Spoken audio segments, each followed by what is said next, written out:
Uang seribuan bergambar Kapitan Patimura ternyata menyimpan hal yang menarik. Ada misteri yang entah disengaja atau kebetulan jadi bagian yang menarik untuk diperhatikan secara detail. Cobalah cari uang 1000 kertas yang masih baru, kemudian lihat detail menggunakan kamera yang bisa melihat detail gambar. Ternyata uangnya mulai jarang digunakan. Itu ada yang menarik di kancing bajunya. Perhatikan baik-baik gambar Kapitan Patimura di kancing baju di bagian bawah dekat dengan golok atau parang.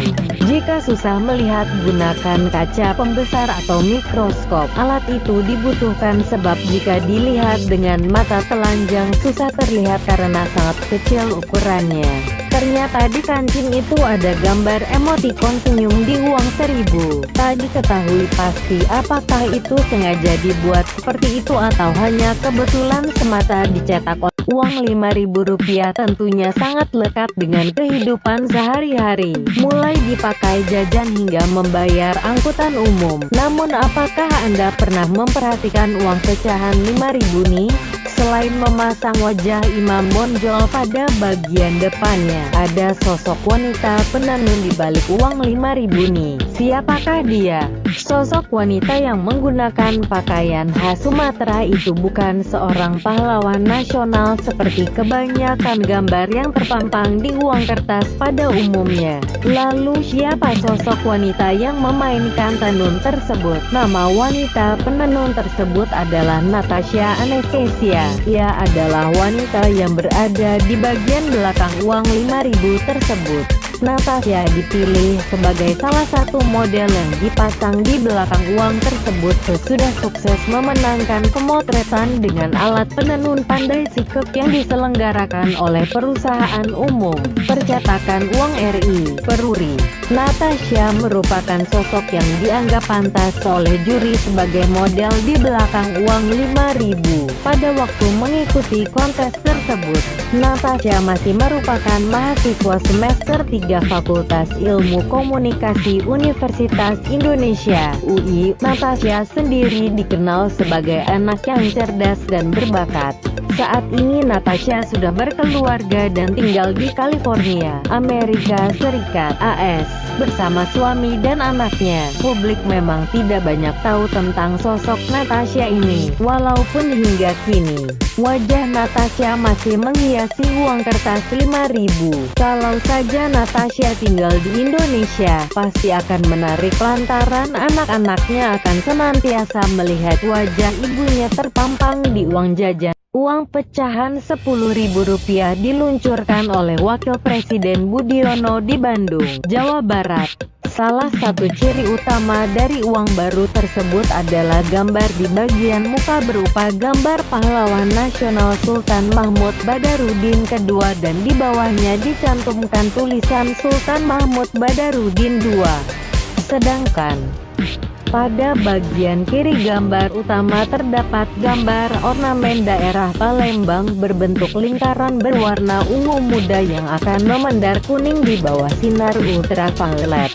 Ciri-ciri uang pecahan Rp10.000 juga ada tanda air berupa gambar pahlawan nasional Sultan Mahmud Badarudin II dan elektropipe berupa logo BI dan ornamen daerah Palembang. Sebenarnya, gambar Sultan Palembang ini juga pernah dipakai di mata uang rupiah pecahan Rp10.000 yang dikeluarkan oleh Bank Indonesia pada 20 Oktober 2005. Bahkan, penggunaan gambar Sultan Badarudin II di uang kertas tersebut saat itu sempat menjadi kasus pelanggaran hak cipta. Diduga gambar tersebut digunakan tanpa izin pelukisnya. Namun, belakangan terungkap bahwa gambar ini telah menjadi hak milik panitia penyelenggara lomba lukis wajah SMB 2. Lantas, siapa sesungguhnya Sultan Badarudin sehingga gambarnya dipakai lagi oleh Bank Indonesia untuk uang pecahan Rp10.000 baru? Dia adalah pemimpin Kesultanan Palembang Darussalam selama 2 periode, 1803 hingga 1813 dan 1818 hingga 1821, seperti dikutip dari Wikipedia. Sultan Badarudin memimpin kesultanan setelah masa pemerintahan ayahnya, Sultan Muhammad Bahaudin, 1776 hingga 1803. Nama asli sebelum menjadi sultan adalah Raden Hasan Pangeran Ratu. Dalam masa pemerintahannya, ia beberapa kali memimpin pertempuran melawan Inggris dan Belanda, di antaranya yang disebut Perang Menteng, pada 14 Juli 1821, ketika Belanda berhasil menguasai Palembang. Sultan Mahmud Badarudin II dan keluarga ditangkap dan diasingkan ke Ternate. Namanya kini diabadikan sebagai nama Bandara Internasional di Palembang. Bandara Sultan Mahmud Badarudin warga di Kabupaten Purbalingga, Jawa Tengah, digegerkan dengan penampakan pocong pada uang pecahan 50.000. Gambar pocong muncul setelah uang dideteksi menggunakan money detector UV light. Sukino mengatakan penampakan pocong pertama kali terlihat saat dia belanja di sebuah toko.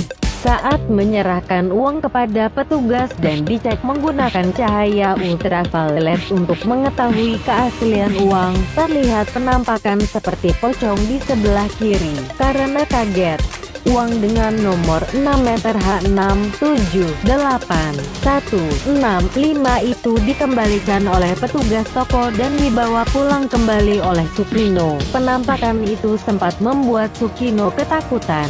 Dia kemudian menyelipkan uang tersebut di kitab suci. Kabar penampakan tersebut dengan cepat tersebar di Purbalingga bahkan ke daerah lain. Warga penasaran dan mendatangi rumah Sukino di Desa Senom, Kecamatan Kemangkon. Mereka penasaran ingin melihat penampakan pocong pada selembar uang kertas itu. Bahkan Sukino mengaku ada warga Cilacap yang berani menukar uang tersebut dengan uang 1 juta. Namun, meski mengaku masih takut, Sukino menolak melepas uang itu. Uang, benda satu ini tentu dikenal semua orang, yang didefinisikan sebagai alat tukar. Dengan adanya uang sebagai alat tukar, kebiasaan barter di masyarakat tradisional pun ditinggalkan. Benda satu ini sangat penting untuk kehidupan sehari-hari. Akan tetapi, apakah Anda pernah memperhatikan secara seksama tentang nomor seri yang berada di sebelah pojok kanan atas dari uang?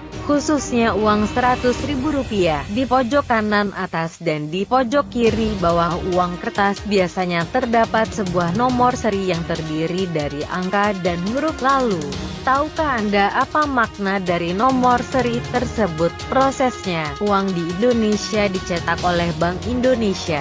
Semua uang yang beredar di masyarakat tentunya tidak akan pernah ditemukan nomor seri yang sama. Sistem pemberian nomor seri yang digunakan saat ini oleh Bank Indonesia yaitu menggunakan 3 huruf atau sering disebut prefiks dan 6 angka. Huruf berada di depan kemudian diikuti oleh angka. Dalam membuat prefiks menggunakan 3 huruf, misalnya AA untuk nomor seri berikut adalah HAB, AAC, AAD sampai AAZ. Setelah itu, berubah menjadi BAan dan seterusnya sama seperti aturan AAB ke AAC. Dengan demikian dapat ditarik kesimpulan bahwa yang menentukan nomor seri itu terletak pada huruf ketiga. Untuk angka sendiri menggunakan 6 digit, misalnya 0, 0, 0, 0, 0, 1 hingga 9. 9, 9, 9, 9, 9. Kenapa 6 digit? Sebab itu cara untuk memudahkan perhitungan nominal uang yang telah dicetak. Contohnya dari CAA menjadi CAZ ada 24, kemudian AA ke prefiks BA itu ada 24 kombinasi dan untuk satu AA diikuti angka 0, 0, 0, 0, 0, 1 sampai 9, 9, 9, 9, 9, 9. Sehingga hasilnya dapat dihitung seperti ini. 24 kali 24 kali 1 juta lembar sama dengan 576 juta uang kertas. Setiap tahunnya dilakukan percetakan prefiks, sehingga tidak ada kombinasi prefiks yang sama. Prefiks yang selama ini berlaku seperti A hingga BA untuk tahun 2004 dan tahun berikutnya menggunakan kode selanjutnya. Sebenarnya jumlah huruf alfabet ada 26 tapi yang digunakan hanya 24. Huruf I sengaja tidak digunakan, sedangkan X digunakan untuk kode tersebut.